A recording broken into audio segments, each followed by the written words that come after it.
I'm currently sharing my screen, which is a new image on our website. The first page of website. If you go to Club of Remy, you scroll down a little bit. The first image is this Macy meeting image, but some people telling me this is not real. Is somebody made it? But anyway, it's on the internet. This Macy meeting, with the hands phones for first you see, and Margaret Mead here, and Norbert Wiener here. And you scroll down the first page, and here you have an image Wenjun just made for us. It's talking about our processes. You have a new idea, you think it's important to be discussed, and you write a TAO, T-A-O, title abstract outline. You send it to me and I post it to the whole group. And if we have 3 members willing to discuss, then everyone prepares 7 slides, and then we schedule a discussion and get it discussed and recorded. And then we put the recording to the new YouTube and for the whole world to see it. And then from there, you get more ideas, and this goes on and on. So that's a little opening introduction. Who wants to share the New Year list first? Well, I'll volunteer. Yeah, I basically I just kind of want to get something off my chest and get everybody's reaction to this. Order, Papa. Jamie, you're not muted. Sorry. Let me mute her for a second. How do I do that?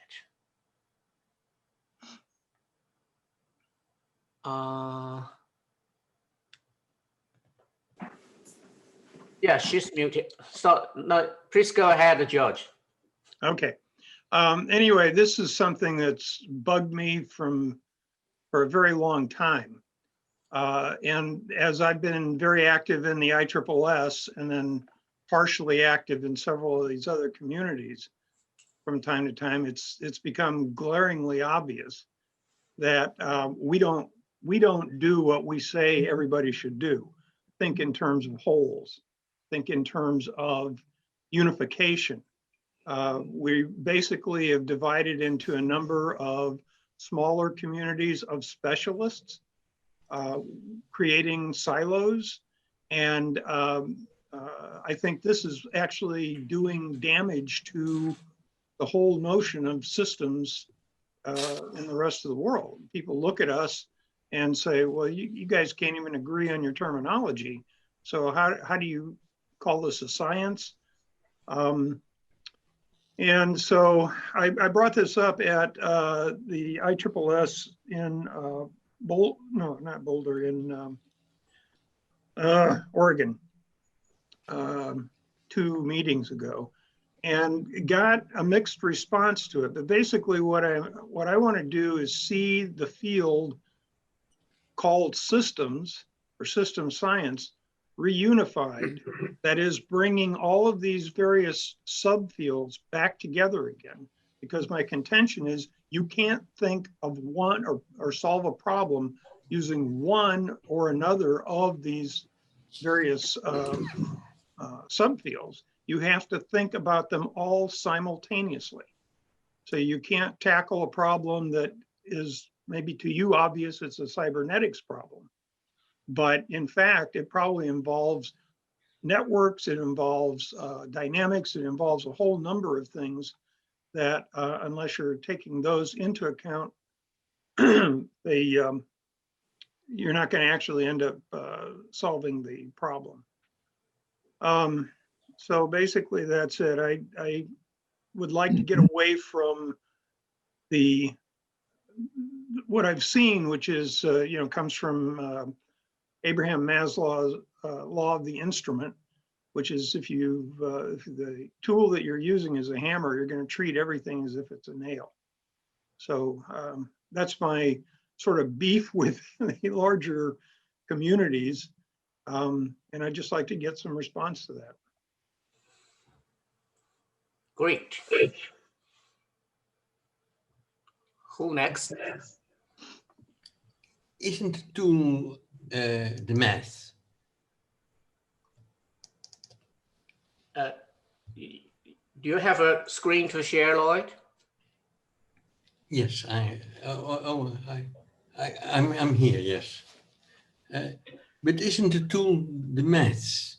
So for example, information theory, if you take Shannon's type of information theory, it's meaningless because it's only maths. And then in the application, it gets a dimension, it gets a meaning. And is that also not driving us in different directions? So each has its own meaning. For example, if I use information theory in economics, then the maths is the information theory and the substance comes from the economics. I guess you're directing that at me? Yeah. Well, I have several chapters in the principles book that go into that in great detail. Show the basic concept of information theory and then show how it's used in a cybernetic framework. No, I meant an answer to your question. How can we unify? I would say if you unify, you end up with math, with mathematics. Yeah. Well, I don't see why that's a problem. I would like to comment. George, I have looked at this problem for several decades now, and certainly the critical notion that I think is part of what Lute is saying, and that is that other sciences use a different symbol system and use different systems of quantification based on their symbol systems that are not within the normal preview of cybernetics and systems theory. In particular, the symbol system that I'm referring to are the genetic symbol systems that deal with human inheritance and well-being, and the chemical symbol system, which covers all of the biomedical sciences.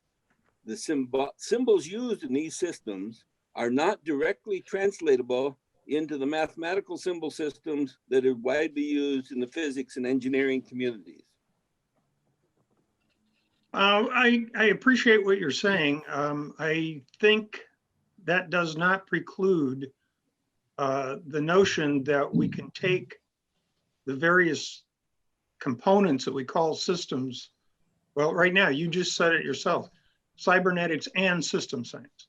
Why is it cybernetics and system science? Why isn't it system science, which includes cybernetics, includes network theory, includes dynamics, includes all of these other aspects, which are applicable to all of the sciences? Well, I understand. I think the logical error is involved. And this logical error is that I have no way to express within cybernetics, I can express it within cybernetics terminology of feedback and feed forward, but I cannot express the relationships among the parts of the whole that are essential to the practice of medicine, of biology, and of chemistry. I cannot express those relationships among parts of the whole in a systematic manner within the mathematics used in system science. And I would like well, to I've been able to do that, so I'm having trouble following that, and I sort of reject the idea that it's an error in the logic, since I've done it. Oh, but then I'm really amazed by this. Can you, somewhere in the language of dynamics, or systems theory, express the structure of something like nicotine adenine dinucleotide? Yes. A compound with 72 different atoms in it, arranged in a particular spatial pattern. and having the property of handedness? I use cell metabolism as sort of a paradigm case. I start with the notion that there are these principles, which I wrote about, and how they're expressed in all these different sub areas of system science, and then use a number of examples from the real world to show how those apply to those real systems. And cell metabolism is one of my go-to models. If I could interject as Lowell Christie, the ability to use principles is different than using a rigorous logic that can then explain in algebraic form things that we don't know. But I would suggest we take this as an area for us to discuss, and both of you develop a presentation on that. Exactly, because today our purpose is not to go deeper into one topic. But today our purpose is to share our list of topics for the next year. So I would like to we hold on for a little bit for the discussion part, but let's hear everybody else. I think everyone has one slide to share. Who want to share next? I still wanted to say in response to your point, George, that if you take, let's say, the word system science, then implicitly you construct a hierarchy with biology or biological systems as the model. Maybe we need to schedule a debate for you two guys. But today, let's see who else had a list of the topics for the next year. Do I have a volunteer? If no, I will just call from the top of my screen. The first person. Oh yeah, Jamie is here. Jamie wants to say something. Okay, I first want to apologize. It's my dad's birthday and that conversation is still going on the phone. But I would like eventually, maybe later in the hour, speak about the work of Michael Jackson. I think he's from Great Britain, cybernetician, and he mentioned Stephen Pepper and world hypothesis and metaphors. And so I would like later in the meeting maybe present a slide about that. So thank you. Okay. Richard, do you have a slide to share with us? You are on the top of my screen. So yeah, no, I don't have a slide to share with you. I'm listening and learning. I like the idea of beginning with a concrete problem that we all can begin to look at from the different perspectives, rather than getting too far off into the high levels of theory and where we can all get lost easily. Okay, thank you. Bob? Come at it kind of from a pragmatic point of view as much as anything. Sure, Bob. I don't have a slide, but I've been thinking about offering the following. Several years ago, with the help of Stuart Umpleby, I gave a presentation at George Washington University to one of his groups on the design of government. And that was videotaped, and I have a 22-minute video of that presentation, which is short enough so it would fit into this discussion. Cybernetics and Ashby's law feature in the presentation, and it's relatively easy. Press a button, and 22 minutes later, you have something quite concrete to talk about. So I offer that. Can you send us the link so everybody can see it? But we would have it in a presentation one day and then discuss it afterwards. Yeah. That was my proposal, but I can do whatever you wish. Yeah, because if everybody see the video first, then we can directly get into discussion. I will send it to you.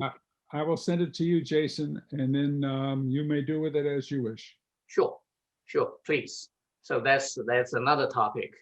Larry, your turn. I don't have a slide. I have a very simple topic that I'd be interested in having discussed.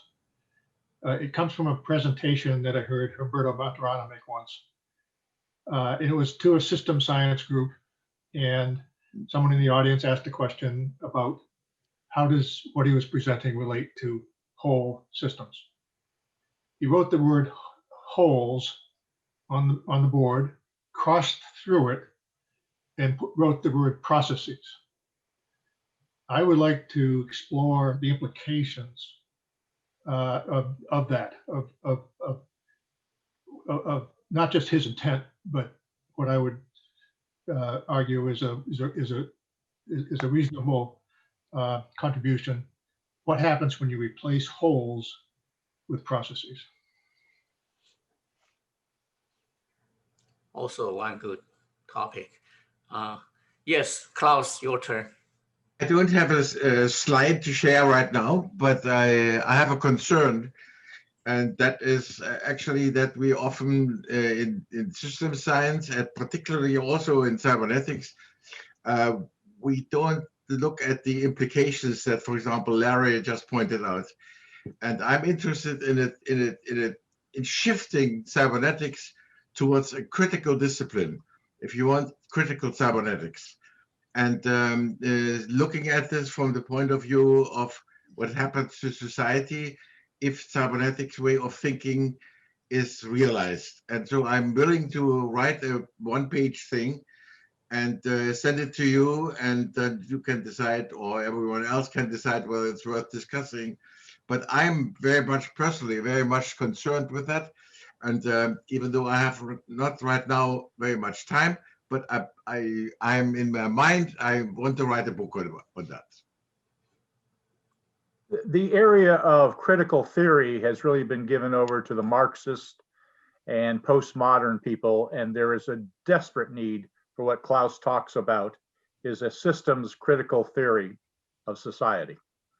That I fully agree with that, and that's one reason I have for the longest time resisted talking about critical theory or something, because it is so much Marxist oriented. Sure. But there is a very cybernetic basis for a different way of thinking, and I would say an indigenous to cybernetics way of thinking that I would like to propose.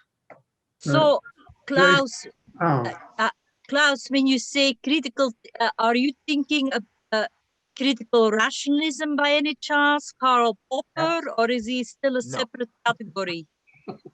No, what I'm thinking of is, let me say, I on the opposite side, I was thinking most of the system science is uncritical.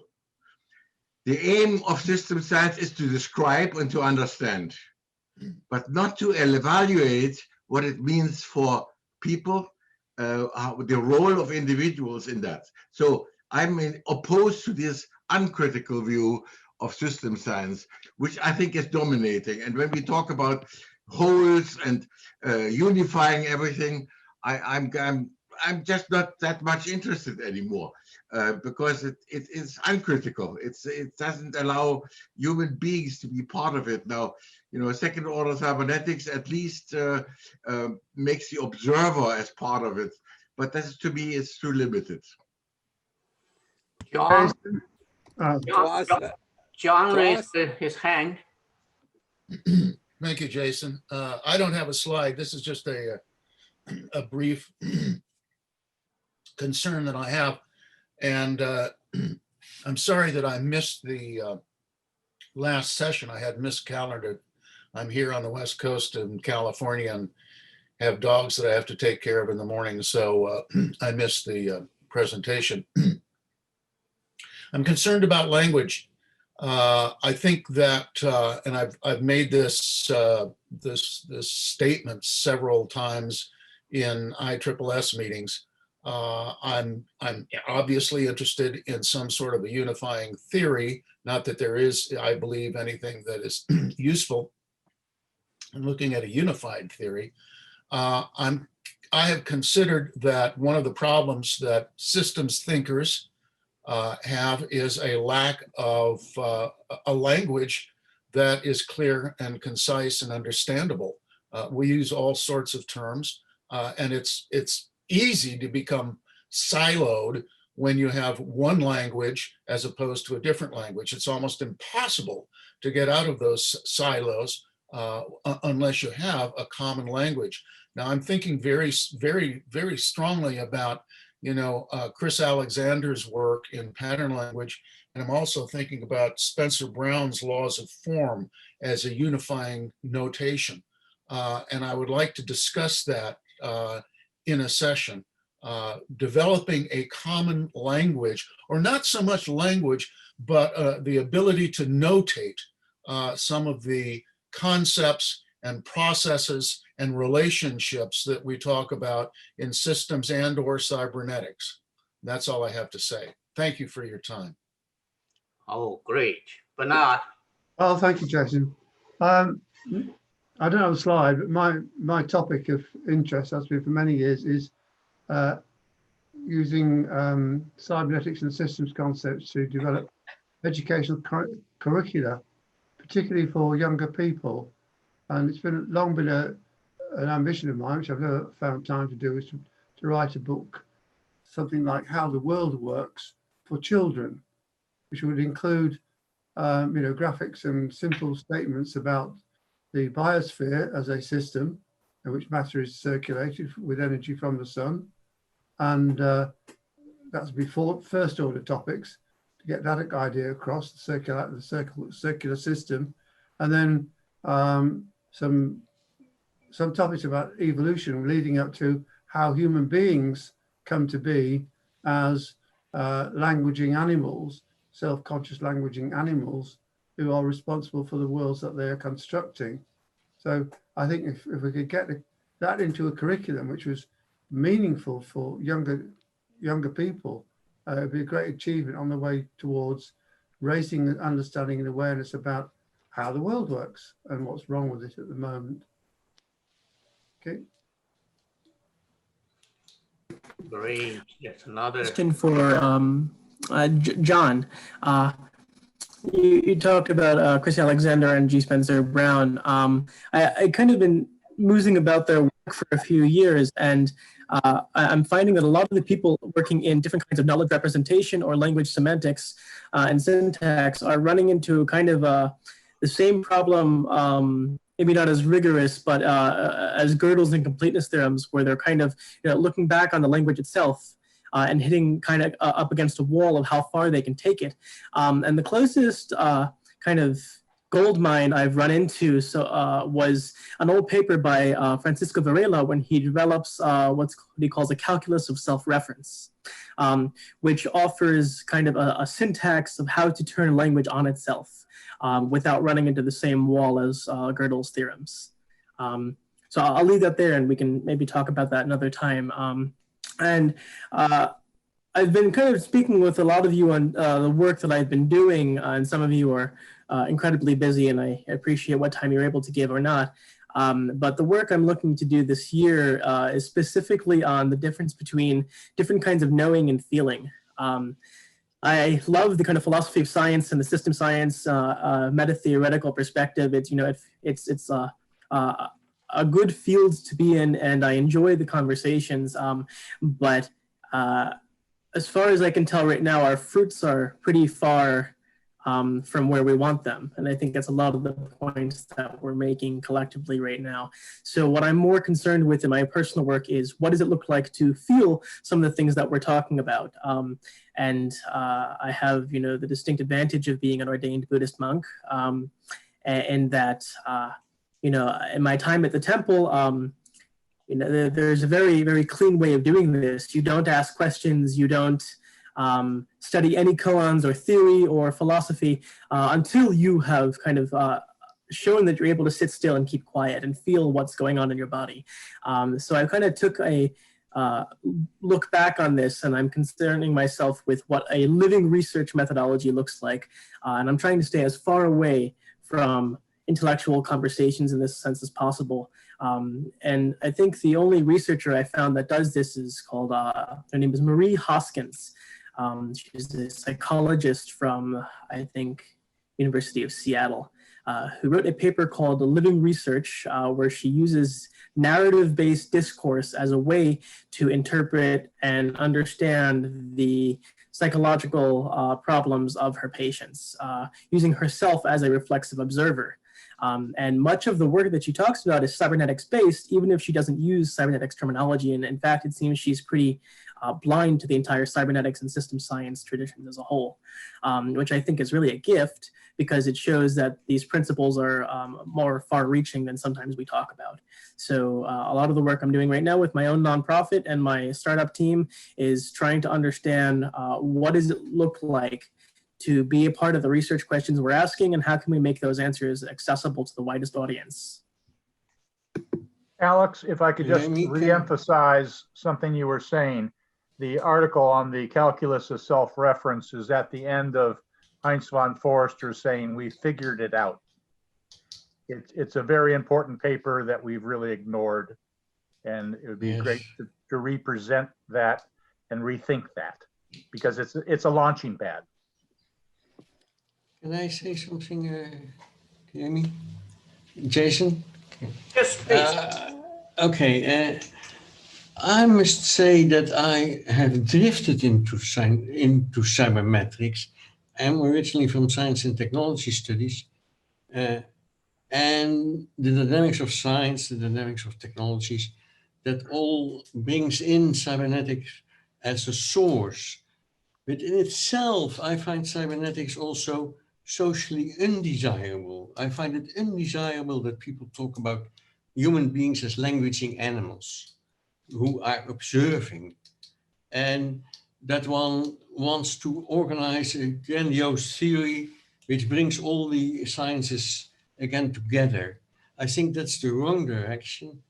I think we should appreciate the differentiation in the modern society, that we are using different language games, that we have problems in translating between them, and that we can, in those interfaces, we can make translations which create more than the parts, which are richer than that. And I also think that it is this intellectual tradition. I think we live in a time where, let me say it this way, of big data and monism, and that everything can be objectified. And I think that it often misses the point. I gave the example of languaging animals. I think we are different from languaging animals, whales and perhaps monkeys. Okay.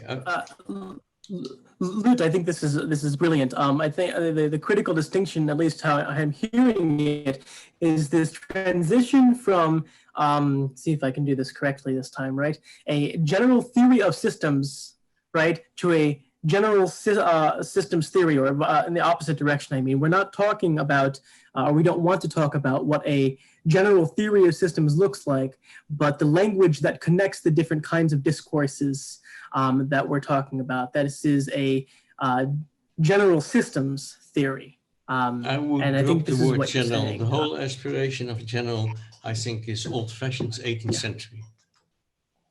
Yeah, absolutely. John, you raised your hand again? John?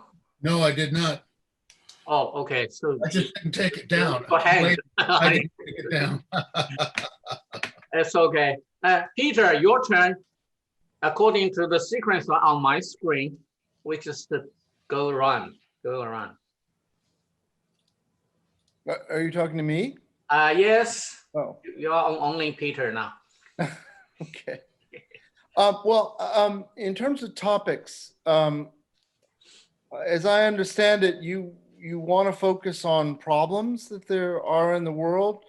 I mean, I can speak on adaptivity and emergence in percept action systems, and sort of my framework for epistemology and cybernetics and systems theory. or I can talk about music in the brain, which is what I've been doing for the last 20 years, and neural coding and things like that. But none of that sounds like it's going to solve the world's problems, you know, which I take to be, you know, the problems of authoritarianism and fascism on one hand and environmental catastrophe on the other. So I'm just not quite sure what's relevant and what's not.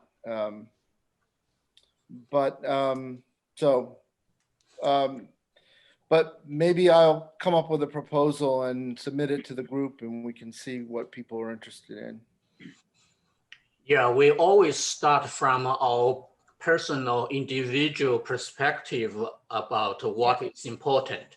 And then we have a community here. We have a group. Currently, our mailing list is reaching nearly 80 people. So, so when your proposal, I mean your topic and your abstract general ideas, your DAO, reach to them, and somebody will raise hand saying, "I'm interested." Yeah. So as soon as we have 3 brains coming together, we will do the discussion. So don't worry about whether or not it is relevant. If it's relevant to 3 of us, then it is relevant. Okay. Put it that way. Fine. So I'll probably propose adaptivity and emergence and percept coordination action systems, because that bears on issues of constructivism. It bears on issues of emergence and how do we as observers recognize when something novel has occurred, etc. So it's sort of at the core of cybernetics and systems theory. Yeah, we in our website, clubofremy.org, the first page under the Macy meeting black and white picture, we had a little diagram showing our process. How do we have one individual idea from one brain generated, and through our dynamics, we can get it discussed and put it on YouTube for the whole world. So check on that. Jamie wants to say something? I wanted to, okay, first of all, the format. Is it okay to respond to some ideas already a little bit critically, or should we just not do that at all? Yeah, I think we are pretty loose social party today. So I had hope that each of you bring one slide, but I think George did that. I did that, and a lot of you says, "Oh, I don't have a slide." That's okay. It's not a very obedient class anymore. Okay, I wanted to go back to earlier presentations that I heard that I thought kind of I think there needs to be a little bit of context. There was this all the talk about self-reference, and it has been discussed in on the email group that actually we're living in a world where there's a self and an other. And so we have here 2 paradigms, a paradigm where it's all about the self and everything that's reduced in the self, or the self is discussed on itself. And then there is also the relational paradigm where there's always an other, and the self develops through the interactions with the other. And I just wanted to point that out there, that I think as a system science, we're not going to go for the unified theory, I guess, because that becomes totalitarian, but we still need to find somewhere a common ground. And so that was the common ground I was going to propose, that we acknowledge there is always this mysterious other, and the core of a system is this interaction between the self and the other. And we can come all from a different direction towards that core, but to use that as a core. And I just wanted to put that out there. And I actually have another slide, but I'll wait. It's my turn later. Yeah. Richard. I have a I have a problem I've been struggling with for years. It's getting more severe in my mind. All of us are talking about bringing the things we've learned in science and can do with science to bear on solving some of the problems of government and society. And we hear on TV all the time, make decisions based on the science. But so much of the science seems to, by many people, none of this group, but many people out there, the science seems to get twisted and bent around to favor one particular political perspective or another. And the science becomes very squishy, so to speak. And if we expect the public to begin to develop confidence in science, how can we do that when the science, so much of the science out there is just salesmanship about one point of view or another without a good, strong basis is verifiable and whatnot. So I'm very troubled about it. What is the science really saying? And as a community, will anybody believe us, no matter what we come up with, if the whole outside society is so polluted with half-baked science or dishonest science? If I could build on what Richard is saying, one of the presentations I would like to give is on Science 1 and Science 2 from a history of consciousness perspective. I deal with supply chains of ideas, how they interact and how they have consequence. And the areas of systems thinking, we are only the second incarnation of systems in cybernetics. The first incarnation was in the 1700s with the design of the American experiment with German people like Humboldt and Franz Boas. So I'd give a presentation on the two sciences and how there is a shadow science that we're talking about that has been literally eradicated almost. So that would be a topic. What type of science is that, Kilo? Franz Boas in 1887 wrote an article called Study of Geography. And what he was talking about is a descriptive science that grounds it in the landscape around one, in the anthropology of how you work it, and the cosmos that comes out of Humboldt, of the system that integrates the perspective of that tribe, of that culture, of that metaculture. It's a descriptive science of interactions. In the Humboldt tradition, the descriptive sciences are the historical and hermeneutic sciences. You don't mean that? Yes, I do. I mean it in the sense that what they were describing in the 1700s was a natural history of the most unnatural of natural animals called humans that create a dual universe of their symbol system and the system they live in. Okay. I'll go into that, but the topic area would be what Richard was talking about is we are imprisoned in a science and a technology of first generation cybernetics that is inadequate to deal with the complexity of the problems we are confronting. Larry? That's one of my topics. I'd had a related topic, and that is the implications of talking about cybernetics not as a science, but as a craft that encompasses science, art, and perhaps most importantly, design. What is the implications of moving toward a design-oriented cybernetics?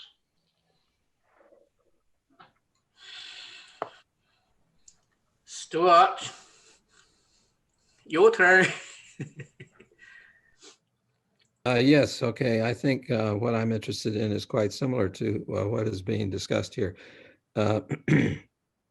What I've discovered in working on cybernetics over the years is that there's a really big difference between the U.S. and Europe, and the way I've been basing my thinking on the work of Dick Gregory, who's an AI guy in the UK, but he has a history of science perspective, and the notion is that European philosophy is sort of a dialogue between the followers of Aristotle and the followers of Plato. And Europeans have been following that debate, and they're familiar with that debate. Americans have not been following that debate. Oh, let me, I don't know. Just say, just, I don't know who. So, anyway, the Aristotle's perspective made it across the Atlantic, but Plato's perspective didn't. And Aristotle's perspective, realism, has helped in the industrial age, but we're now in an information age, and that's based more on the work of Plato, idealism, constructivism, and so forth. And Americans just aren't familiar with that. And so it would help, I think, if we had a broader conception of philosophy. Also, the Americans don't study philosophy the way the Europeans do.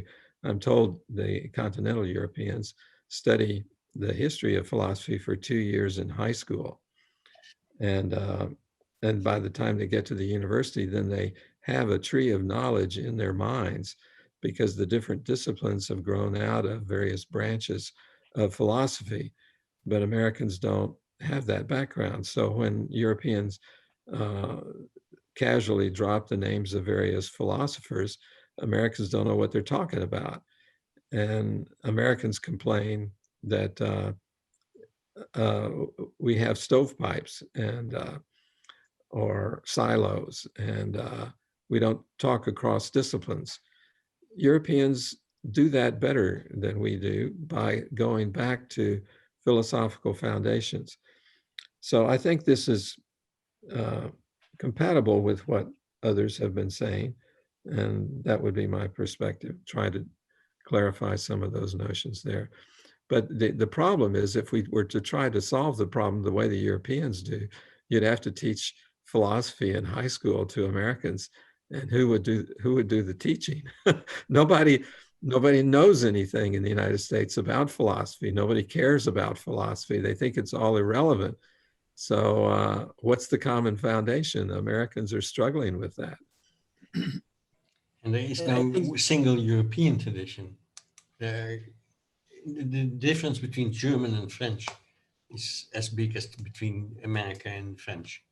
Yeah, but at least the Germans and the French know that, and know something about the 2 points of views. Americans are just completely clueless about these philosophical foundations.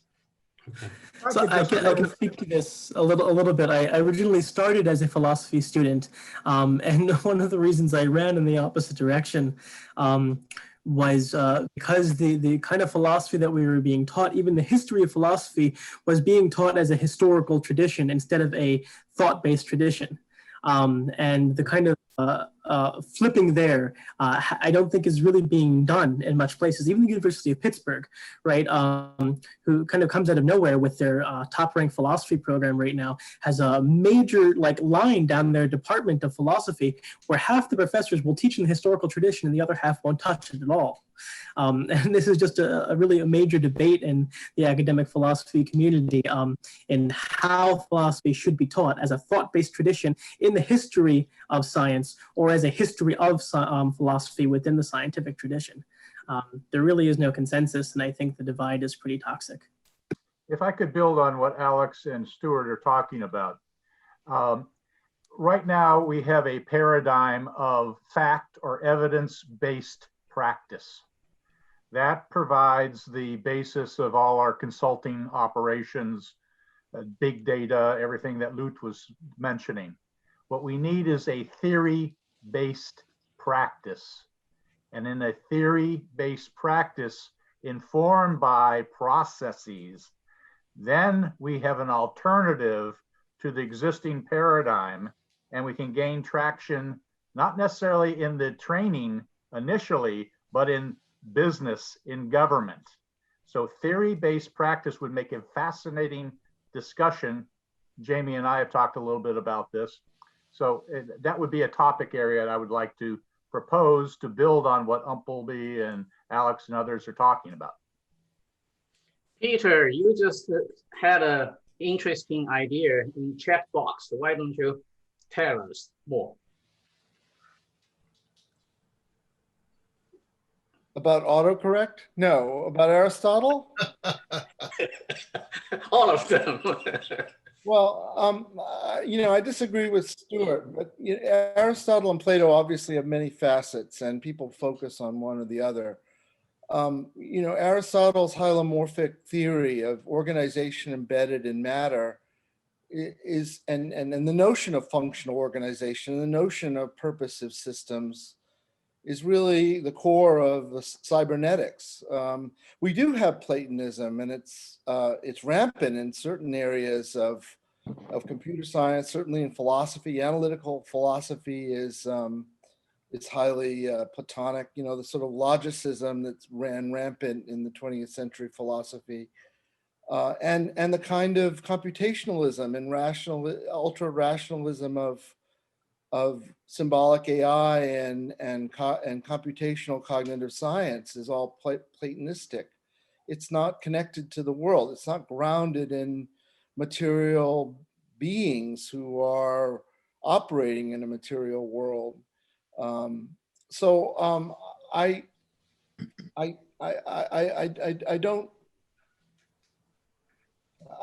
don't divide the world of philosophy quite the same way. I'm not sure about the American-European distinction. That continental philosophy has been very much influenced by Hegel and then Marx, and then psychoanalysis, which I think are not very good groundings for philosophy. Whereas American philosophy has always been much more pragmatist.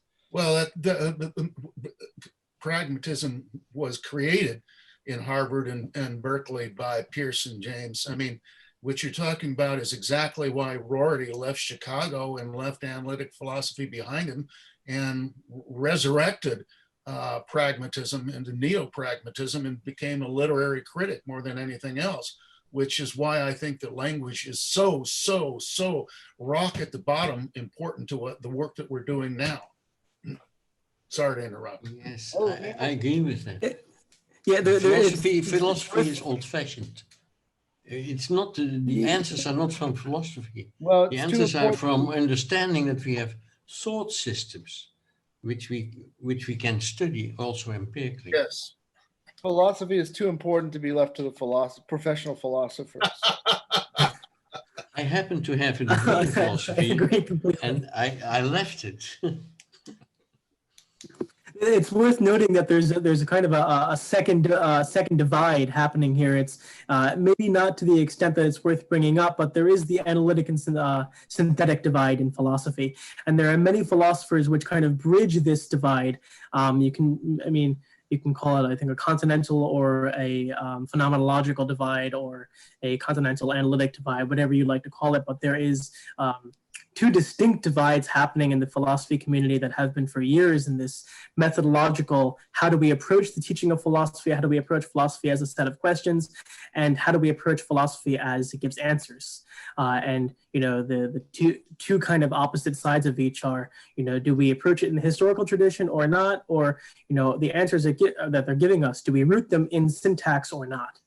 And the issue is not to stay within philosophy, but to take philosophical ideas and to develop research. That's the practice. Absolutely. And there's now, we have an applied philosophy or an experimental philosophy, things like experimental epistemology. Lowell can speak more on this. but the kind of bridging of the insights that philosophical methods give us have, in my opinion, and again, I'm young and don't have much experience in this field yet, but from what I've seen, right, have been largely marred by the fact that no one can sit in the same room and agree either on the approach they take to a method or what the results of the method are, when half the room is looking towards kind of syntax and the other half the room is still arguing semantics. So this is kind of my experience of it so far. Someone like Voltaire, for example, he went from philosophy to the sciences, and many of the sciences find their grounding into philosophy, but by people who left philosophy. If I could just interject, the 1700s, it was natural science and natural philosophy were wedded at the hip. The experimental epistemology, experimental philosophy was done by the Americans and others, taking the Scottish Enlightenment, a very radical departure from continental, and taking it, combining it with Humboldt and others later on. And we need to be talking something beyond what is taught in Plato, Aristotle, historical philosophy. If I remember correctly, there's a lineage, was it the Ulm School of Design lineage? Someone here can probably speak to this more than I can, but the Horst Riddle crew and the leverage of science into design and design into science was also grounded pretty intensely in what was the continental tradition in Germany and Western Europe. Bauhaus.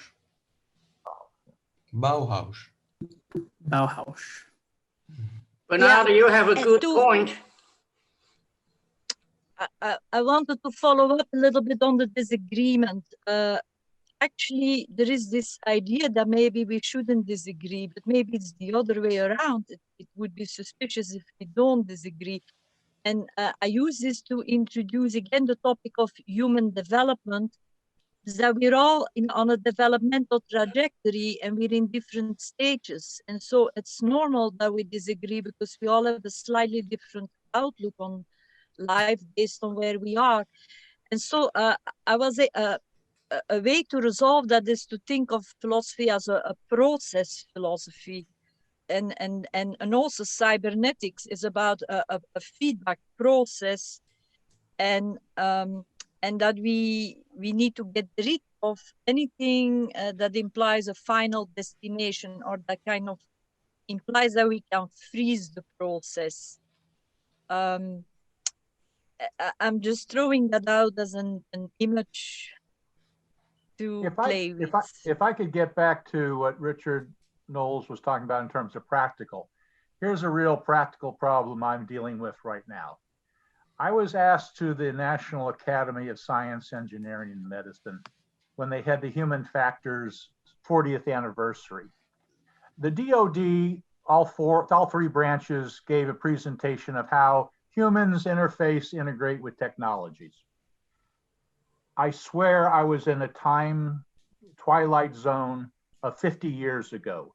The thinking of the Department of Defense is so frozen in its industrial complex that the inability of an organization that is bound by what Dwight D. Eisenhower warned us about is the military industrial complex. But there are complexes that are dealing with health and education. So I would like to present something on how do you deal with complexes? How do you attack? How do you change? Because what a complex does is freeze the information pathways of a system to the existing power pathways. And it doesn't allow an evolution.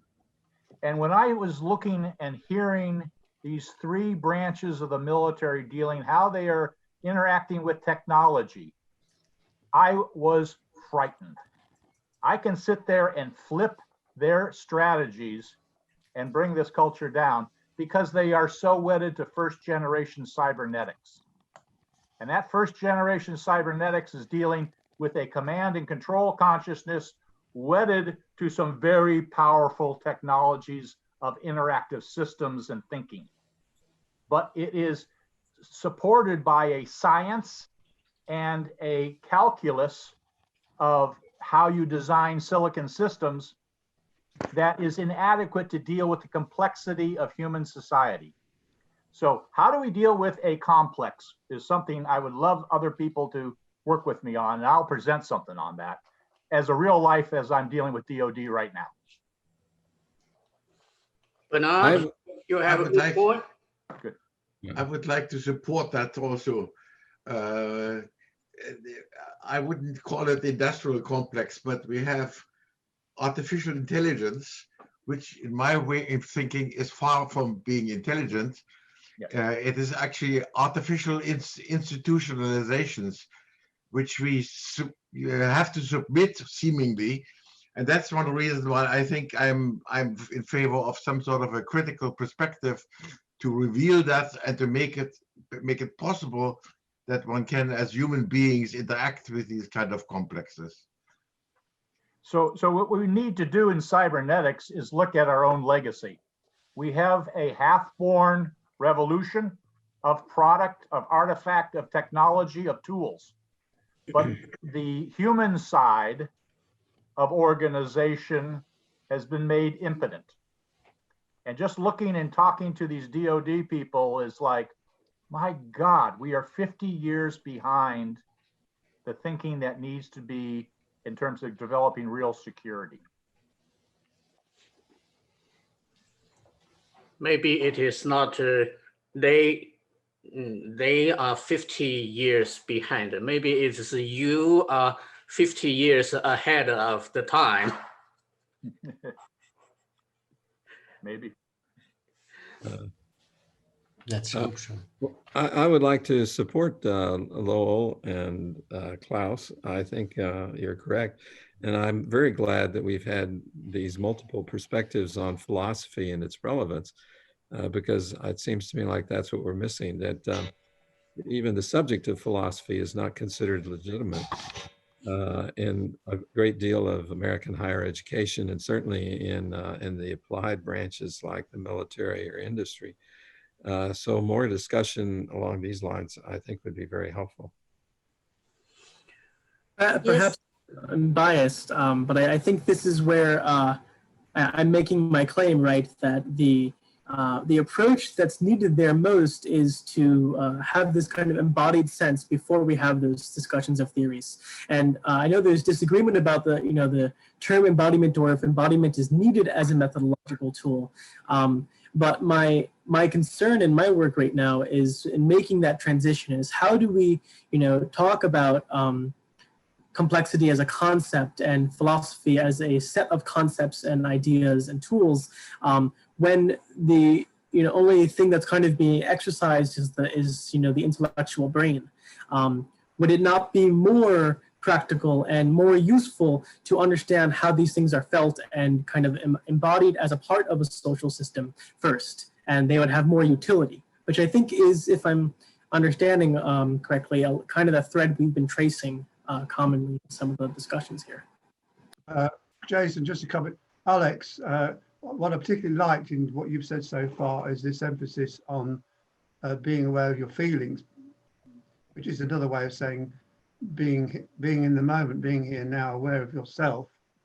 And what it reminds me, or I was reminded in the discussion anyway, that the root of philosophy as a word is love of wisdom. Now, we all fall into these traps of discussing schools of this and schools of that, but let us cling to the original concept of love of wisdom, and maybe we should think about what it means to be wise, or how can we become wiser. So these are. Yeah, I think this is a beautiful, a beautiful distinction. And my claim, right, is that at least in my own education in the Zen tradition, is that there is a point where you kind of leave behind the theory and you sit, right? And in the Zen tradition, the sitting and the meditating and just the sitting and not doing anything, right, brings you to a point where you are then able to understand the true provenance and like profundity of the concepts that you're studying. So when we talk about a love of wisdom or how to embody wisdom, right, there is a transition I'm trying to make from how do we talk about embodying wisdom to how do we allow ourselves to embody wisdom, right? There's a natural progression here. And in the work of Marie Hoskins that I quoted earlier, I can actually send along a paper to the group. I think it would be a great discussion. She makes the claim that in the same way, you know, we talk about knowledge as, you know, being constructed from this, you know, openness, we can use narrative and reflexive methods as a way of looking back on ourselves and letting that develop our wisdom. Yes, and if I could add to what Alex says and also respond in terms of something that was being said about psychoanalysis.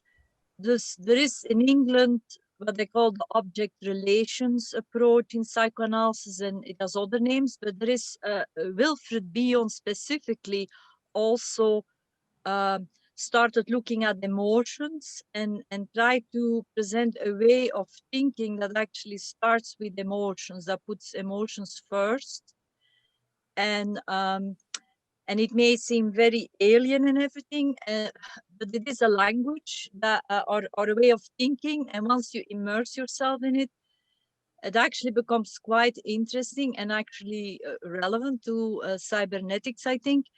And since Klaus is here, there is a guy, Anthony Wilden, I think, who has done very interesting, he has written interesting stuff trying to connect cybernetics with structuralism and psychoanalysis. And I'm not saying that Wilden was a perfect author, but the way that he brought things together. And the punchline I would like to end with is structures. Dus that we don't think with words, we actually think with structures. And our words are ways of communicating the structures to other people, and then other people respond. Either they like and join the structure, or they get triggered and get repelled from the structure.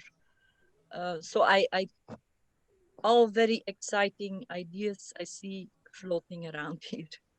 So notice something I think is interesting.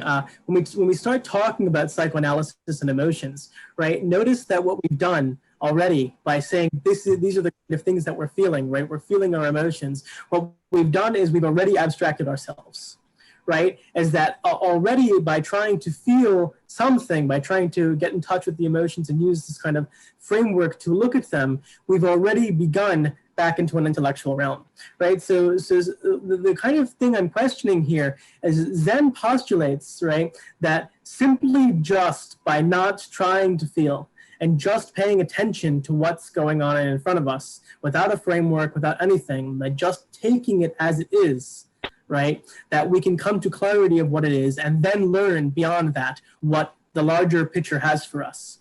And my claim, right, is that by doing this kind of analogously in our research, right, we can use storytelling and discourse as a way of just listening, and through that discursive design, have a better framework to build in terms of our theories and epistemology. That's what I'm getting at. With all due respect, and I think it is very worthwhile to go into psychoanalysis, etc., to get richer for their own perception, but it is not the whole story. It is the modern sciences as different from the traditional. I mean, what you're advocating was also done centuries ago. The modern sciences, particularly, I think since you can point to 1870 or something like that, we are in a system which is organized knowledge production and control. And that has emerged, and that requires sociological methods to look at it, or bibliometric methods. We have to make models, and these models, of course, are rooted in our everyday life, but it doesn't matter whether we have drunk tea or coffee for breakfast, it doesn't make a difference. It is not the social process at that all the everyday level, it's the social process as it is being codified into a knowledge system. Sure, sure. I don't disagree, Lute. What I'm suggesting rather is that they are parallel, kind of. Yes, They're yes. parallel works, right? Is that there is this kind of model design, model science, right? That allows us to kind of reiterate our frameworks and take them as they happen, right? And this continuous, discourse is what adds to that. But at the same I time, agree. the other parallel stream, the having parallel the is dinner, okay. having the discussion, is the work. If we could take the idea of therapy, we need to get out of the idea of psychological therapy being individualistic. Change in evolution does not come via the individual, it comes via the species or group. And it's the group plus environment. And that's where we need to be thinking about the therapy of institutions that I'm talking about in terms of a complex. And that's where cybernetics could have a unique value-added proposition to deal with Klaus's idea of going more towards a critical theory, or what Heinz von Forster in Cybernetics of Cybernetics ended up with, trying to get his ideas linked to citizenship, to the social milieu. If you look at the Unfinished Revolution by the Mueller brothers, the ending of all his proposals when the BCL was collapsing was all about how do you take cybernetics to become a social therapeutics. I mean, it's fascinating because they actually create a list of all his proposals that hit the brick wall when Rwana, Swanson, and others were forced out of the Air Force and the funding of any theoretical activities. I missed language in your talk, Lo. So it's the group, but it's not a group, it is language. It's a system of interactions, language, group of interactions, yes. If I could inject here, it seems a number of these theories, or excuse me, a number of these ideas center around the belief in different symbol systems which support the languages that are used to communicate among social groups. So in my view, underlying the notion of social groups and of organizations lie symbol systems which vary from one another. So these are like alphabets, Jay? Well, any symbol system you choose, people coalesce around symbols. Trumpism is a beautiful example of coalescing around a particular sort of symbol. But scientists obviously use their own symbols for different purposes. And Lowell's point is that the first order cybernetics has become the symbol system for the Department of Defense. It has started like that in World War II. Right. It was about rockets, wasn't it? It was servo mechanisms of tracking missiles and planes. So, Yeah. so the cybernetics of servo mechanisms to gain feedback to track something moving was not just measuring the movement, but it was getting outside of it a feedback loop of how you then change the machine to change the trajectory of the missile to hit the missile. I'll just make a few comments. First of all, with respect to symbol systems and such like, and the general term from Heinz is eigenbehaviors. And of course, with the study of eigenbehaviors can itself become an eigenbehavior, which is rather nice, Lute, thank you. But back to the idea of trying to be wise amidst all this, as I've referred to, the sea of language, the sea of metaphors, all the distinctions we make, and the assumptions we're making as we speak, as I am doing right now. Search for wisdom. I love Confucius. If you've never studied him, I suggest you do. He had a saying, there's a saying actually in the I Ching, it says, it's not enough to study ancient teachings, one must live them. So that was written sometime like 500 or 600 BC. So we can try to do that. There was another thought, but I've forgotten it already. Thank you. Is it If I- okay if I present my slide now, or? We have been waiting for you, Jimmy. Well, I thought maybe I was out of turn. I have one slide too, but looks like you guys are so excited on the Okay, specific I'll try topic. to be quick. So this is, I'm assuming you can see Yeah. everything that there is nothing covered by the video or so. So this is just the stuff that I'm going to be interested in the next year, and that I will try to write something about and develop something. Dus that is that there is a distinction in the George Spencer Brown mode of thinking between the observable and the unobservable world, and that we somehow have been lulled to sleep in believing that that is a gradual distinction, but in reality that is a very sharp distinction. And I call it unobservable, but we can also call it abstract. I mean, there are like lots of different words. And so the observable world, we gesture, we smell, sorry for the typos, we make mistakes, we noises, touch, taste.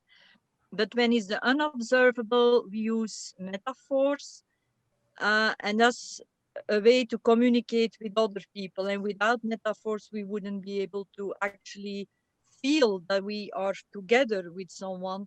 And so I would like to pursue, I mean, that sharp distinction in according to George Spencer's Brown logic. I would like us to explore metaphors, and Michael Jackson is British, I believe. He already mentioned Stephen Pepper and his work on metaphors. And so what I'm also interested in is that self-other, because it's the other with whom we're talking, and with all that self-reference, we think that the other is identical to the self, but no, the other can be 100% mystery. And then in terms of a practical question, I thought maybe what a good healthcare system ought to look like might be an interesting practical question, because there is a huge discussion going around.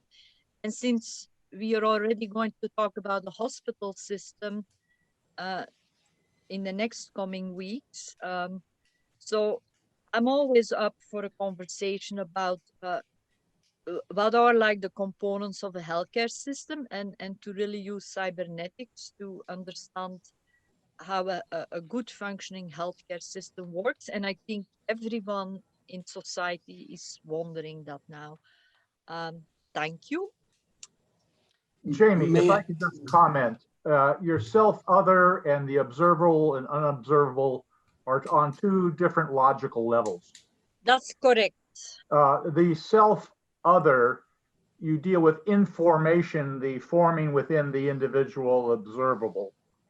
You deal the other with the exoformation of their theories, of their perspectives, etc. And what you're doing in dealing with the observables and unobservables is going to a echo formation of the larger system wherein metaphors, paradigms, logics, symbol systems are resident. So a information, exoformation, echo formation, but you have to distinguish levels there because you're dealing with levels. I wouldn't call it levels, but I thank you for bringing it up, because I wanted to, I had something for Alex at the last presentation, but you weren't there. And that is that you mentioned there is a way of being in the world without the use of language. And it's very hard to communicate that, because while we're trying to say that it exists, we're using language, so we're kind of out of that mode of being. But that is the reason I put self-other on top in a different color, just to kind of say, when we are thinking about the self without using language, we're in one mode of thinking. But so I just want to, it's better to say, the moment we use language, that distinction between self and other becomes very complicated. and it can become overcomplicated, or it can become perfectly attuned to what it actually is. But so that is the reason I put a different color there, to point out there is a way of being where language really doesn't exist, and we are together with other people without using language. Jamie, Jamie, may as I a- make an, I Go ahead, Bob. want to comment. There's a beautiful paper by Alfred Schutz, making music to get together. And in one of the latest issues of systems research, Mark Johnson, I'm second author, has a paper about analyzing music as options creating as a symbol system which precedes language.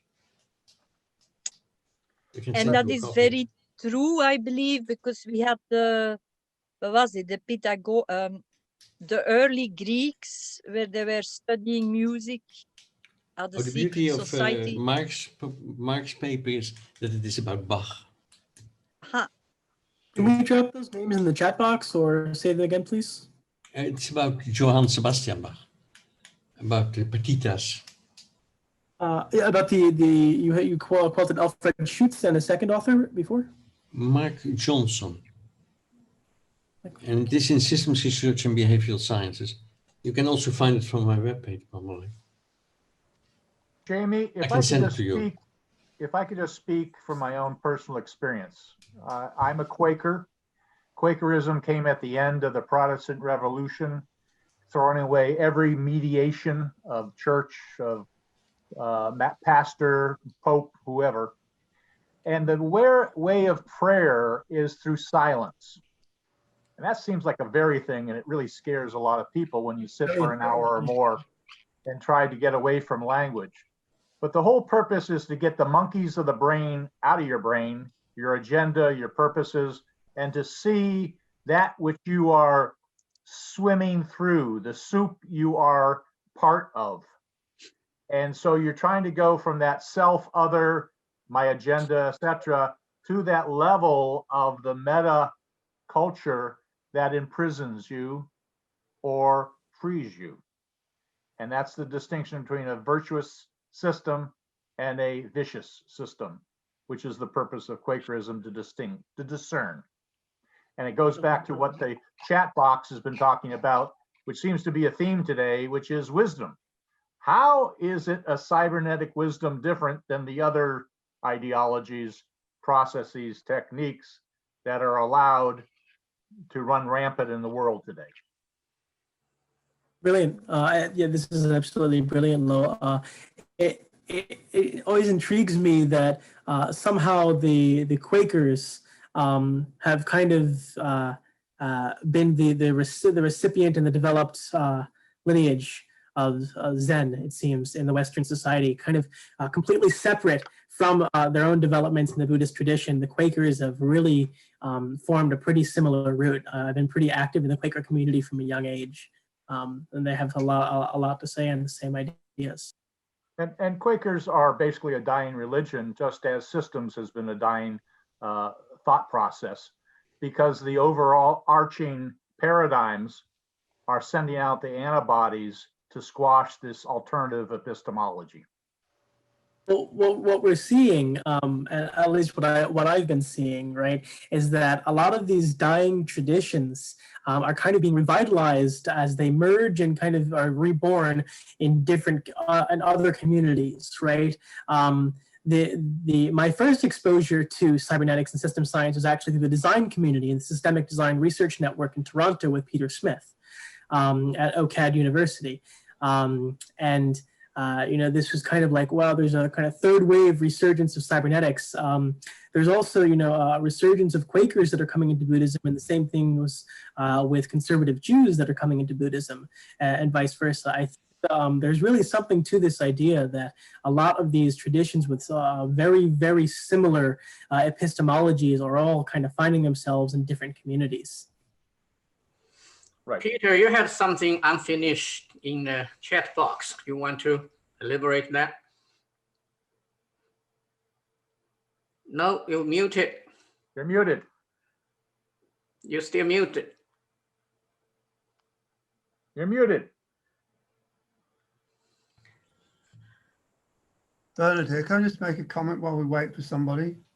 Sure. Well, we just had discussed Quakers. We discussed various forms of Buddhism. I mentioned Confucianism and so on. Confucius, not Confucianism, but Confucius and so on. I've just made a note in the chat that all sects and cults, whatever you want to call the belief systems that are adopted, experience schisms. You know, the followers fall out and form different branches.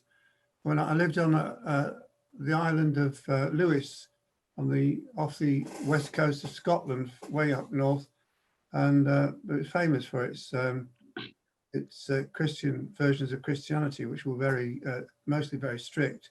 Is this the We Free? Beg your pardon? Is this the We Free, the Calvinists? Well, what I'm saying, there were 6 different versions of Christianity that I encountered on that one island with a population of maximum 20,000 people. And at least 1/3 of the population were not active churchgoers. So it was very interesting. So I'm saying it happens. And with belief systems, the 2 ways out of these schisms is the scientific route, where we have evidence and logic, and cybernetics, which is treated as a science, where it examines processes of communication and control, being aware as it's doing that it itself exercising forms of communication and control. That's why I keep returning to second order cybernetics as a way of, as a transdiscipline and metadiscipline that can give unity and clarity to how we think about all these different belief systems, all the variety around us in way people talk about things, language about things, and so on. So there you are. I think there's a distinction, right, Bernard, between a schism and a different kind of meaning making, right? And you use the term like belief systems, or I think, you know, there even still yet there's a difference between a belief system and a kind of meaning making method, right? And I think the kind of, you know, approach I'm talking about, or I think both Lowell and I might be talking about, right, is that there's an epistemology, right, to how you make meaning in these communities. And yes, these you know, communities can form schisms, but instead of schisms, we're talking just about how meaning making is changing within the communities and why it's changing. Yeah, well, straight away, I've no idea what you mean by meaning making. It's we're into these words problem. Someone will disagree with you and wander off and do something different. That's all I'm saying. If I could give some clarity to that, because Marx and what Klaus was talking about is the critical theory being dominated by Marxists. The core theory there is ownership of the means of production. What we're talking about, and when I've been exploring the American experiment and its design, it was the public ownership of the means of production of meaning. So you get this strange interaction between individualism and liberty at a higher level of how you organize. And what de Tocqueville talked about is the art of assembly that's unique to America. I have production of meaning and action. I have to fall back on the classic statement from von Förster, which meaning it lies with the receiver. This is, I don't like these abstractions wandering around the place as if we know what we're talking about. We don't. So what the alternative that the Americans saw is that the government and governing was a means of production by focusing on the agency, infrastructure, interaction between people. So if you focus on the container versus the individual, you get a capacity for means of production of meaning. Again, I don't know what meaning means in that context. If you're talking about systems that aim to persuade or brainwash or something, I can understand that. But this meaning, I don't get that at all.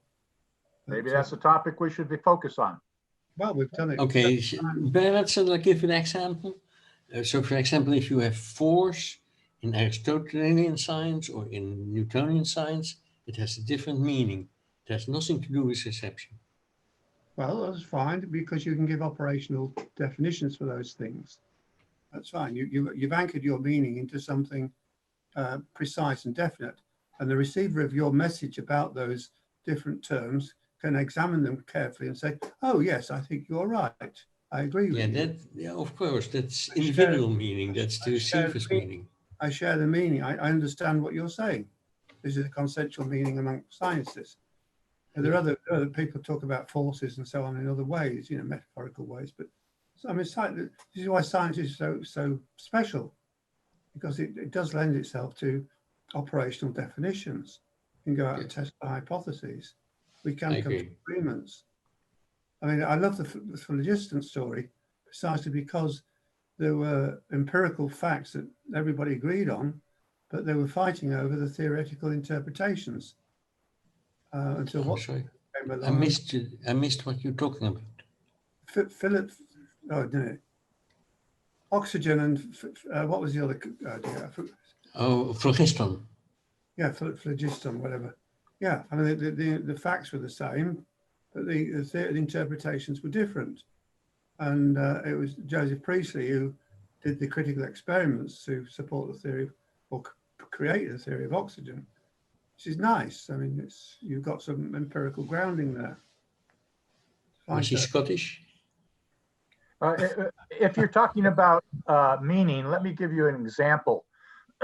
If the meaning is what Lote talks about is Newtonian physics, billiard balls, force against force, how did this ragtag band of American militia win? Because they used a counterforce of information to overcome the physics Newtonian force. The networks of correspondence and communication intelligence was so far superior that we were able to win against a superior physical force. So there's a conflict of what Jamie talks about in terms of metaphors clashing. And those are two different, a metaphor is a totally different system and symbolic structure within itself that Jerry talks about. Yeah, I would propose replacing the term meaning making with significance making. Ah, good. Influence, persuasion. I have another comment I want to make, but it was something raised earlier. Hello? Someone has a lovely ringtone. That's not me. Someone has to turn off, mute himself. I was going to follow up on a comment made about.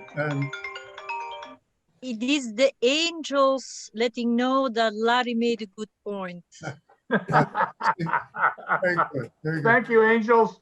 I was going to say something about when I said that many, if not all, great thinkers have declared one way or another that warfare is a kind of mass psychosis.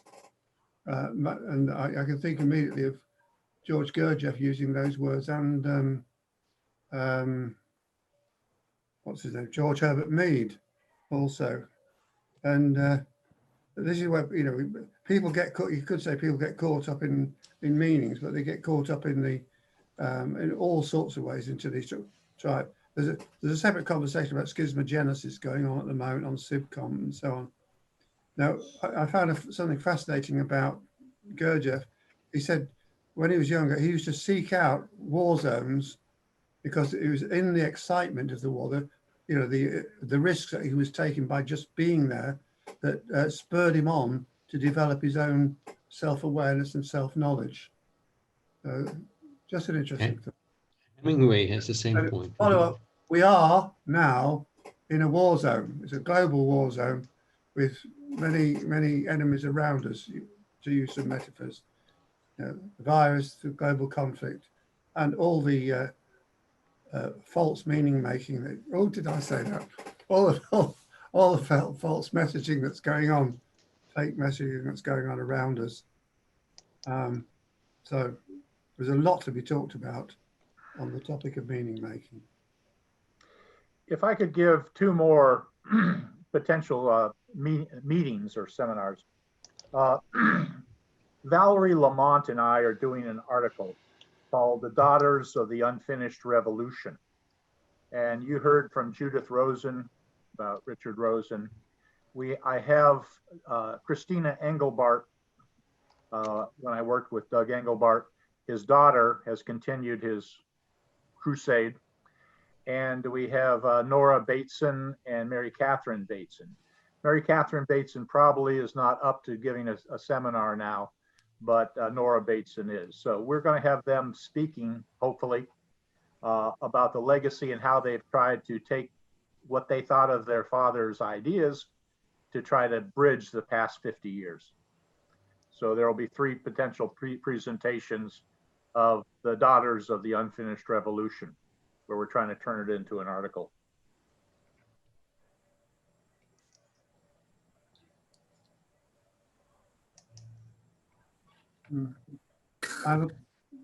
Jason, I have a question for you. Yes. While we're talking about global catastrophes and everything else, at least I am. Are you acquainted with, or are you in contact with Ray Ison? We know each other, but not in contact with him. Okay. Well, Ray, as you probably know, has been he's recently had a big book out about the problems of the Anthropocene using his systems approach, which also is heavily influenced by Maturan and second order cybernetics in general. And he's been a prominent person in the IFSR, and he's currently part of the Bertholanti Group, and he's got a presence in WASC. He's very active out there, and I will look for a short blog he posted which summarizes ideas. And I just think he'd be a great person to invite to get involved in our group and contribute if he's willing and able. Yeah, we just have a tiny little bit difference, which is important. Differs from the regular academic circle. We emphasize on multiple brain discussions, like what we had a very intense debate today. We hope that each of our sessions had at least 3 brains, talking about the same problem, same topics, but from a different angle or different perspective. That is something more interesting that our audience will prefer to see, and because it stimulated their own thinking as well. So we are kind of a departure from the sage on the stage model. I'm sure that Ray would understand that if you put that idea of what these meetings about. And yeah, I mean we as long as we can have 3 people discussing the same thing instead of just a solo presentation, that will be perfect for us. Okay. Well, if you like, if you wish, I myself will contact. Yes, go ahead to invite him and introduce our format to them. Yes, to Ray. Yeah, I think he would be interested too, and including Laura just mentioned the Baton offsprings, Laura and who else? Nora. Nora and Mary Catherine probably will not be able to do it, but Nora will. Yeah, and, but make sure you have 3 brains. That's my only request. Yeah, got it. Have 3 brains together. I've just posted a link to a short blog by Ray, which summarizes a nice summary of his ideas. What I particularly like, he makes a distinction between the first order problems, which, if you like, first order observed systems problems of what's going on globally in the world, and then the second order problems about what we need to change in human behavior and so on and so forth. So it maps onto many of our concerns. I will reach out to him. Thank you. Sure. So go ahead, invite interesting brains here and go ahead to develop the topics you mentioned today into kind of what we call for discussion, how the topic abstract outline. So send those to me because our time slot fits filling in pretty fast for the moment. So first come, first serve. So once you have that initial page sent out, and as soon as we have 3 person replied, I mean totally 3, more than 3 is fine, but don't be because there's a time limit as well for each of our session. I still have my 1 slide promise if you're still interested to hear about that. Yes. Yes? Yes, okay. So let me share my screen. It's a 1 slide. Got that? Yeah. Okay. 2021 topics on the radar screen from Jason. I had the left column and the right column, and the left column is the unfinished from the 2020 list. If some of you attended our earliest conference in last February, you see there's a list there that we hope to accomplish. But still, I have something left over that I hope to find some of you to work together for those. First one would be the world view of floating reality.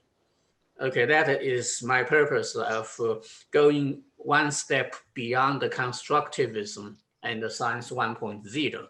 Some of you are already familiar. I proposed the science 2.0, 3.0, and the 4.0 as completely different activities dealing with completely different phenomena. So next one would be the taxonomy of system of thinking. Today, George opened the discussion by proposing why can't we unify everything together as a system of science. And it's a little bit too heavy of the concepts of science. So I shrink it a little bit back. I call it a system of thinking, which I think include the scientific thinking and the non-scientific thinking, and also including cybernetic thinking and the complexity thinking. So I have some argument about why system of thinking might be a better term in terms of marketing our field. I mean, attract youngsters, attract students, get more understanding from the public. So I call it, I did a presentation earlier of a taxonomy, categories of different schools of a system of thinking, and to put them together as a toolbox. Next one is my own work on Communicatics Toolbox update. Basically, it was a group of methods or methodologies that we can use to improve the effectiveness of efficiency when we try to get some understanding across brains. So that needs further work as well. And I'm highly interested in this role of cultural genes in the evolution of societies and of our civilization. And this unfinished work as well. And the last one from last year, well, still this year, is the 63rd group process, which is you have been experiencing right now. It's the self-organizing Club of Remy experiment to foster collective wisdom. The term collective wisdom is something go above all of us. It's something that our one individual brain cannot attain, but through such kind of conversation and coordination, and perhaps we reach to some consensus, and perhaps those consensus had more significance, meaning than every one single book or one single brain. We are having difficulty here reaching agreement, and we disagree a lot of things. Every one of us are writing a book and hope that book become a big book. But you know, I gave up that that kind of effort instead of doing a club like this, and hopefully that we together can write a bigger book. Okay, so that was unfinished leftovers and needs to be continued. And for the right side, the new topics, currently relevant to current world situation. I call it hindsight wisdom, which is, I think, is a cybernetic reflection. It's looking at what we did wrong before and hopefully we become more smart next stage. So George Marshall had a very interesting experience. You honor Marshall Plan in Europe, which was a huge success. But interestingly, you might not know that he used the same idea back in China after World War II. And he was trying to facilitate the conciliation between KMT, Kuomintang, and Communist Party. And he failed. He failed miserably. So China was seized by communism.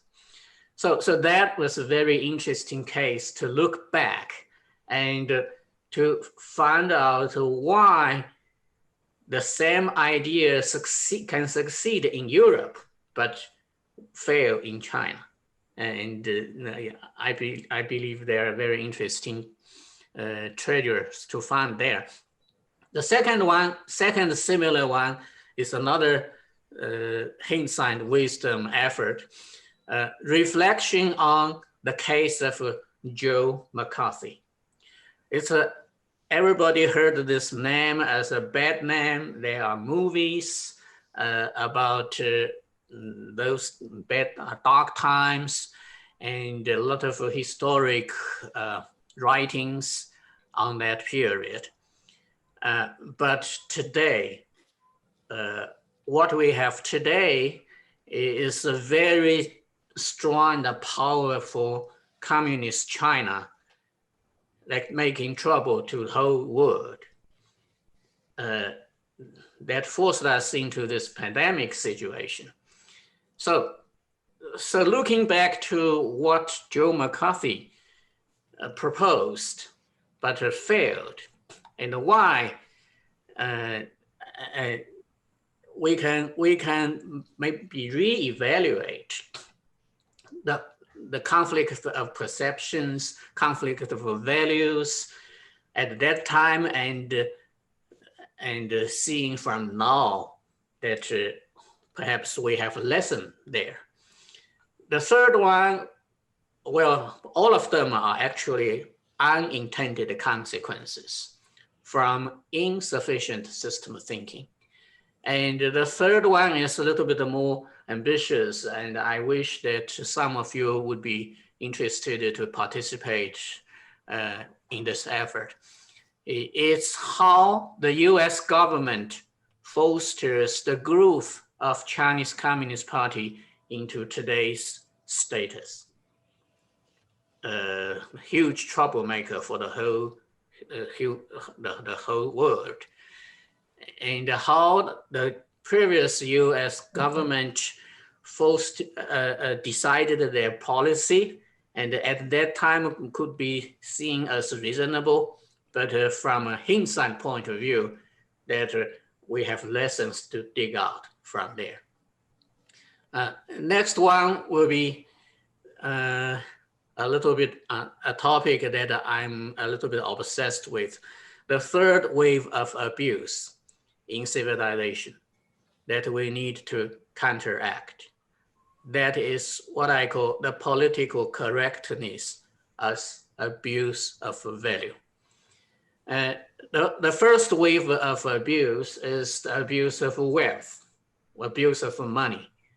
And all historians already clearly criticized that, and human beings still around from at least the worst cases of those abuses. The second wave of abuse is abuse of power. Of course, you all know that.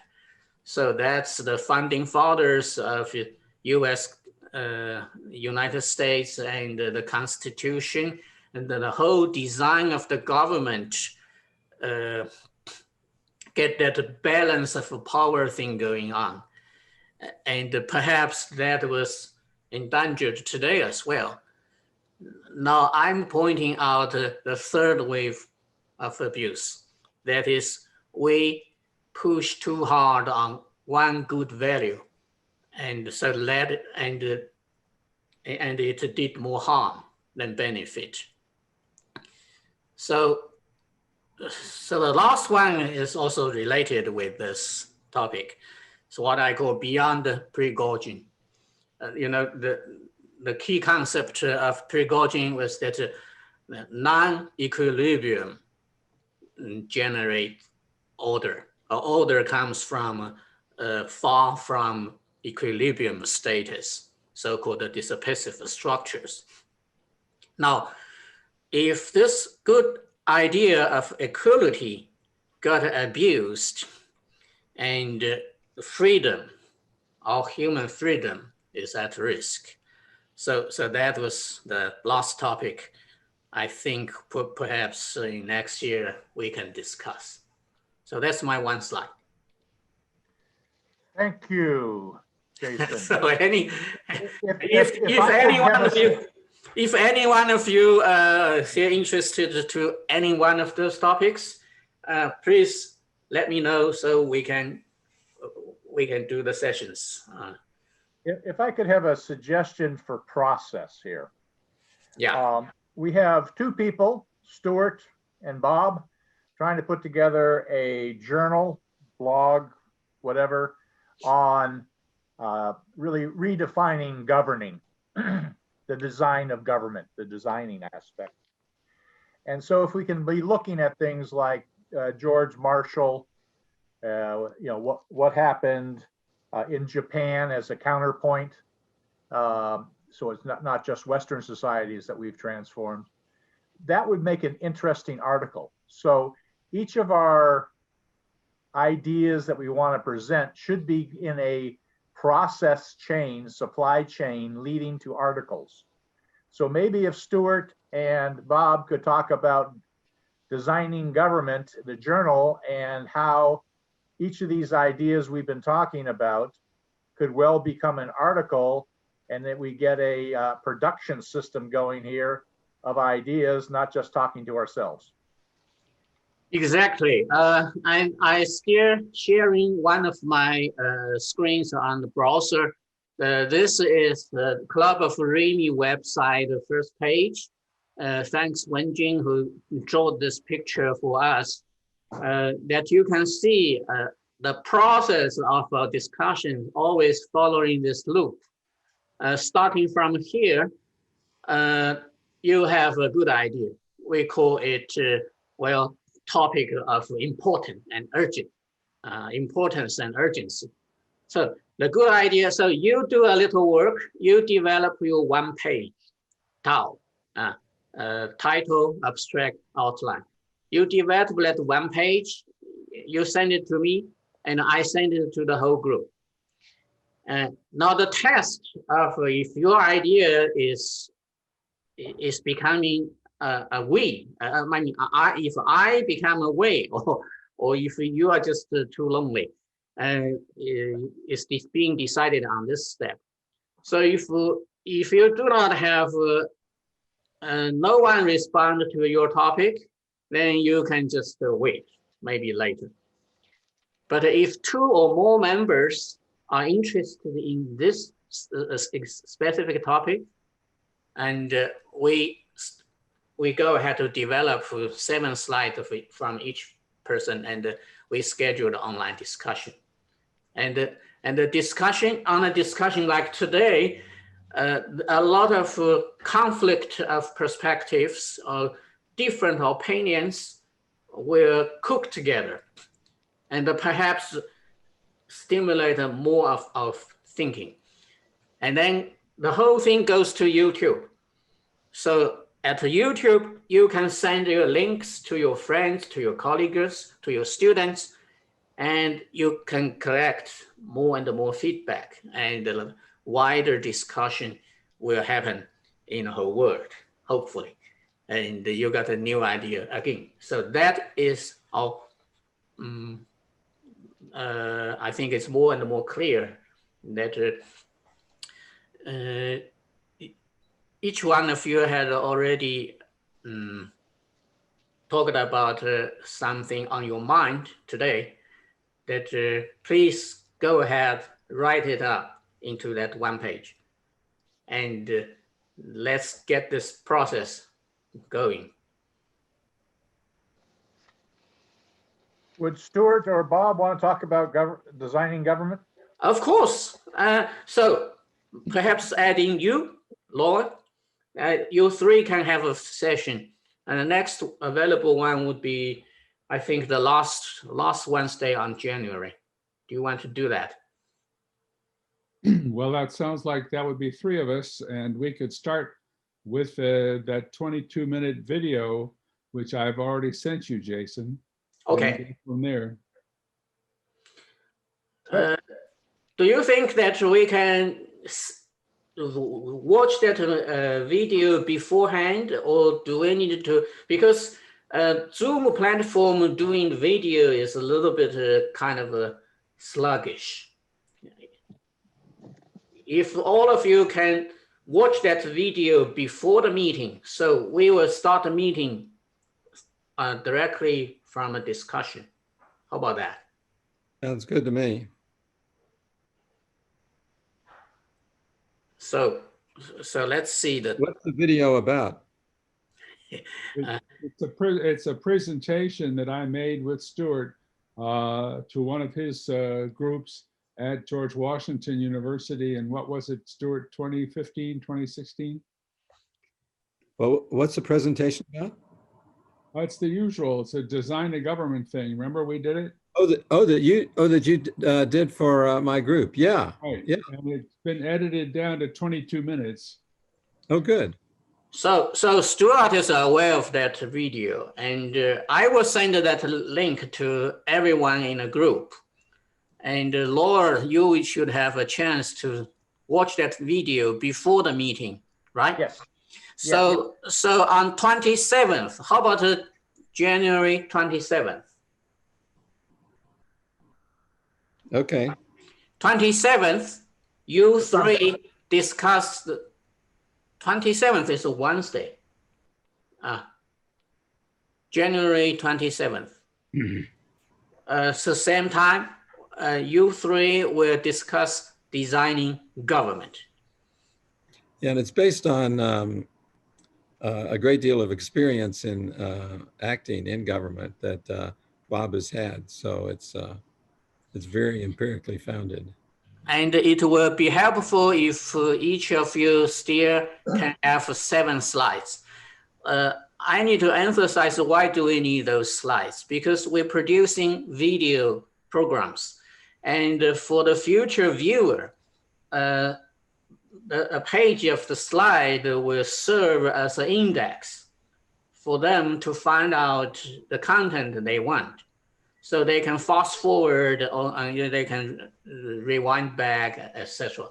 So with a slide, it is very helpful to let the viewer understand what I mean, to find out the right spot. But would you include the 22-minute video as part The of video will be put together with the discussion video. So you have two links. You have your video at beginning, and you have a discussion of that video as, I mean, two links can be put together. Clear? Sounds Okay. So what else for today, folks? It's a New Year party, and I should say Happy New Year to everyone.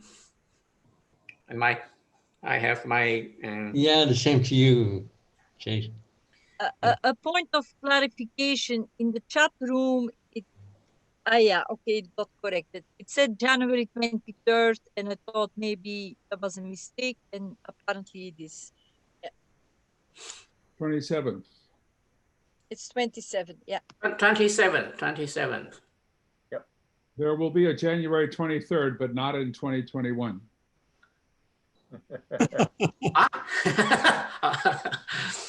Okay, we have January 6th, 13th, 20th already scheduled. So now you just schedule the 27th. Any other topics will fall into a lined up with that. So please work on those as soon as possible. First come, first serve. Maybe I would like to make an announcement. It's kind of unrelated, but I've organized a transcontinental popper meet and greet. Dus for anyone interested in popper to come online and say hello. And it's all informal and celebratory. So there will be toast like slante, cheers, prosit on the hour for whoever is online to just congratulate each other on accomplishments related to Karl Popper. And in between, people can chat in the breakout rooms. And I will send out an email to Club of Remy. And again, it's all informal. And there is a specific breakout room to discuss cybernetics and Karl Popper, because there are a couple of papers that have already been published on the connection between Karl Popper and cybernetics. So everyone is invited. Cool. Well, Happy New Year, everybody. Have a good holiday and be safe. Happy New Year.